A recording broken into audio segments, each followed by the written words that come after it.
53세의 나이로 한국에서 가장 인기 있는 코미디언이자 MC 중 한 명인 남희석은 20년 넘게 결혼 생활을 한 아내 이경민이 자신의 인생의 사랑이라고 마침내 인정했습니다. 그러나 그는 직업적 압박과 개인적인 실수로 인해 인생에서 가장 중요한 여성을 의도치 않게 다치게 한 세월을 되돌아보며 큰 슬픔을 느꼈습니다. 1971년 7월 6일 충청남도 보령시 웅천읍에서 태어난 남희석은 코미디언에서 글로벌 토크쇼와 런닝맨과 같은 프로그램을 통해 사랑받는 MC로 엔터테인먼트 업계에서 빛나는 경력을 쌓았습니다. 하지만 스포트라이트 뒤에서 그의 인생은 깊은 슬픔, 끊임없는 노력, 그리고 격동의 사랑 여정의 이야기입니다. 남희석의 인생에서 가장 큰 슬픔은 자신의 직업적 압박과 대중의 기대로 인해 가장 사랑하는 사람들, 특히 가족과 아내 이경민과 함께 온전히 살 수 없다는 느낌이었습니다. 보령의 중산층 가정에서 태어난 남희석은 소박한 환경에서 성장하며 일찍부터 근면과 인내의 가치를 배웠습니다. 하지만 시골 출신이라는 점 때문에 서울에서 연예계에 입문했을 때 편견에 부딪히게 되었습니다. 그는 데뷔 초 사투리와 독특한 퍼포먼스 스타일 때문에 촌두드기로 여겨졌다고 털어놓았습니다. 이러한 조롱은 그의 자존감을 손상시켰을 뿐만 아니라 치열한 경쟁 환경에서 고립감을 느끼게 했습니다. 또 다른 슬픔은 20대 시절 심장병으로 세상을 떠난 아버지를 잃은 것입니다. 성실하셨던 아버지는 남희석에게 꿈을 향해 나아가는 데 큰 영감을 주었고, 아버지의 죽음은 채울 수 없는 공허함을 남겼습니다. 남희석은 서울의 작은 아파트에서 혼자 밤을 보내며 아버지가 그리워 울었고, 마지막 날들을 함께하지 못해 죄책감에 시달렸다고 회상했습니다. 바쁜 직장 생활로 인해 가족, 특히 어머니와 형제 자매들과 가까이 지낼 기회를 많이 놓쳤다는 사실을 깨닫자 슬픔은 더욱 깊어졌습니다. 남희석 씨는 사생활에서도 직장과 가정의 균형을 맞추는 데 따른 심리적 압박감을 겪었습니다. 남하령 씨의 아버지로서 그는 항상 딸에게 모범이 되고 싶었지만 바쁜 업무 일정 때문에 딸과 충분한 시간을 보내지 못하는 것에 죄책감을 느꼈습니다. 그는 어린 시절 하령 씨가 학교 공연에 왜 가지 않느냐고 물었을 때 그 질문에 눈물을 흘렸다고 회상했습니다. 딸의 인생에서 중요한 순간들을 의도치 않게 놓쳤다는 것을 깨달았기 때문입니다. 직장 생활의 고립부터 가족에 대한 후회까지 이러한 슬픔들은 남희석 씨를 삶의 균형을 찾기 위해 끊임없이 노력하는 강인하면서도 연약한 사람으로 만들었습니다.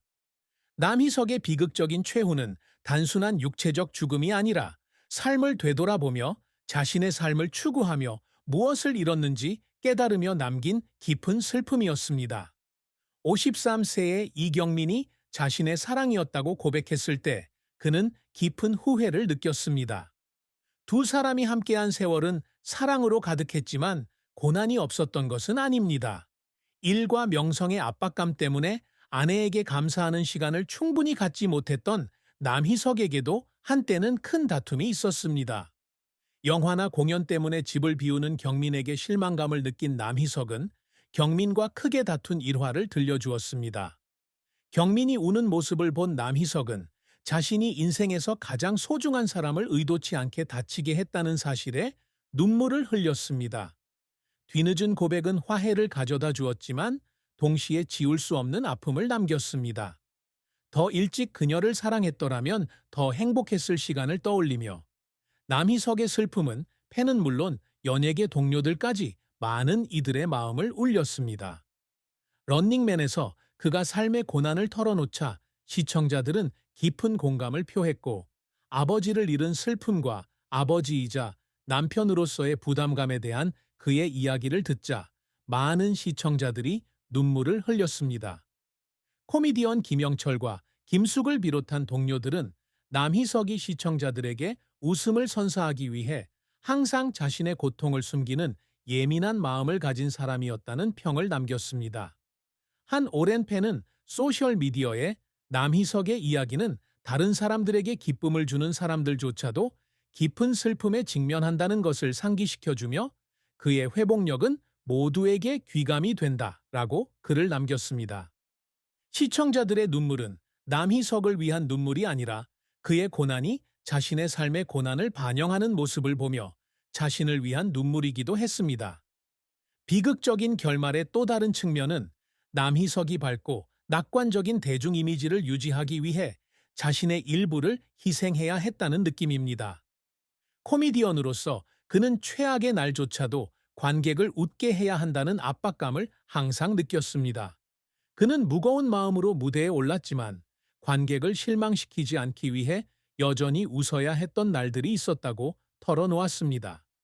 이러한 그의 진정한 모습과 대중의 이미지 사이의 모순은 때때로 그에게 성취되지 않은 삶을 살고 있다는 느낌을 주기도 했습니다.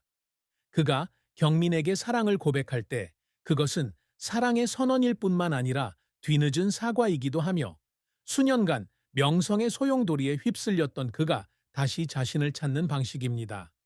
남희석의 업적은 그의 재능과 엔터테인먼트 산업에 대한 헌신을 증명합니다. 서울의 작은 코미디 클럽에서 활동하던 초창기부터 남희석은 한국뿐 아니라 국제 무대에서 사랑받는 코미디언이 되는 것을 목표로 삼았습니다. 그는 개그 콘서트, 코미디 빅리그 등의 코미디 프로그램에 출연하며 재치 있는 유머와 재치 있는 즉흥 연기로 명성을 얻었습니다. 그의 커리어는 2006년부터 2010년까지 글로벌 토크쇼 MC를 맡으면서 정점을 찍었습니다. 이 프로그램을 통해 그는 국제적인 시청자들에게 다가갔고 소셜미디어 플랫폼 X에서 2021년 기준 13만 5천 명이 넘는 팔로워를 보유한 두터운 팬층을 구축했습니다. 남희석은 또한 드라마 힐러 2014-2015, 올라라 커플 2012, 애정만만세 2011-2012 등의 조연을 맡으며 연기자로 활동 영역을 넓혔습니다. 주연은 아니었지만 이러한 역할들은 그가 코미디언일 뿐만 아니라 복잡한 캐릭터를 소화할 수 있는 배우임을 증명하는 데 도움이 되었습니다. 그는 또한 런닝맨과 룸메이트와 같은 예능 프로그램에 출연하여 진솔함과 자연스러운 유머로 사랑받았습니다. 이러한 업적은 2007년 KBS 연예대상 그랑프리미오, 1999년 백상예술대상 코미디 남자 최우수상, 2012년 대한민국 연예대상 TV진보상 등 수많은 권위 있는 상을 수상하게 했습니다. 또한 남희석은 항상 영감을 주는 사람이 되기 위해 노력해왔습니다.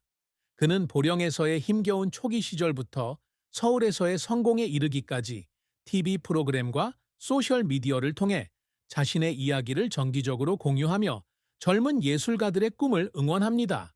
또한 그는 자신이 태어난 충남 지역의 어린이들을 지원하는 프로그램을 비롯한 자선 활동에도 참여합니다.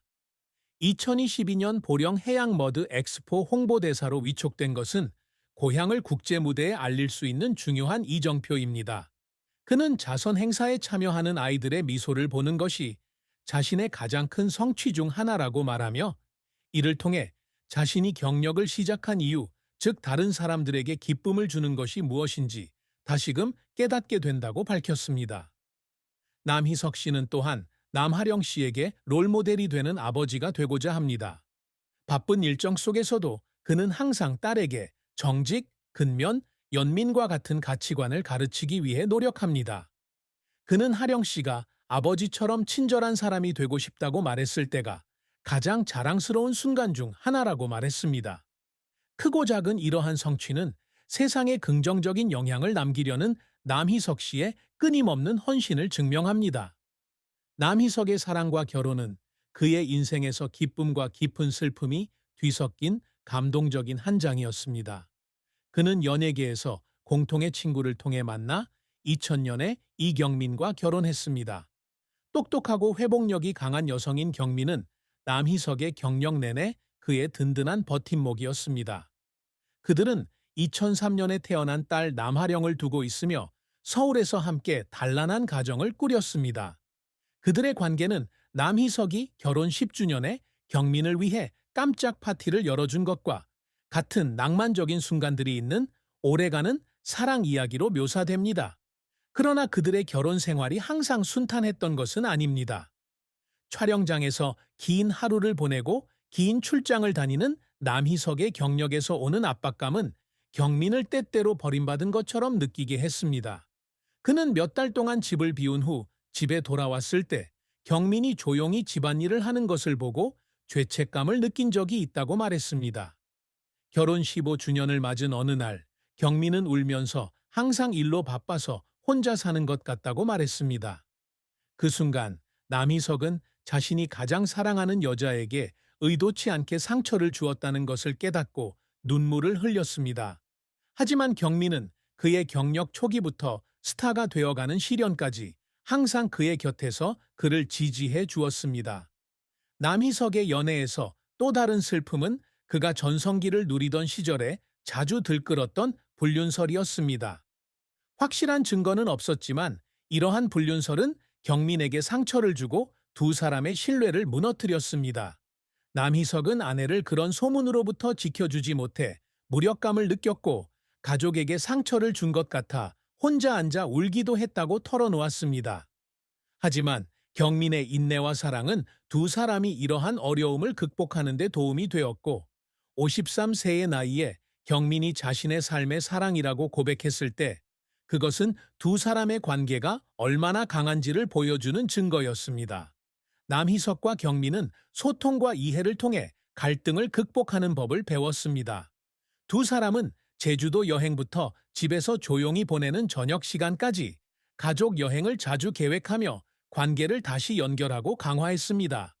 그들의 관계는 삶이 힘들 때에도 사랑과 헌신의 힘을 보여주는 증거입니다. 남희석이 뒤늦게 경민에 대한 사랑을 고백한 것은 단순한 애정의 표현이 아니라 앞으로 남은 세월 동안 그녀를 더욱 소중히 여기겠다는 다짐이었습니다. 남희석의 삶은 인내, 재능, 그리고 예술과 가족에 대한 사랑의 이야기입니다. 초기 경력의 고립과 가족의 후회에 이르기까지 그의 가장 큰 슬픔은 강인하면서도 예민한 한 남자를 만들었습니다. 이경민에 대한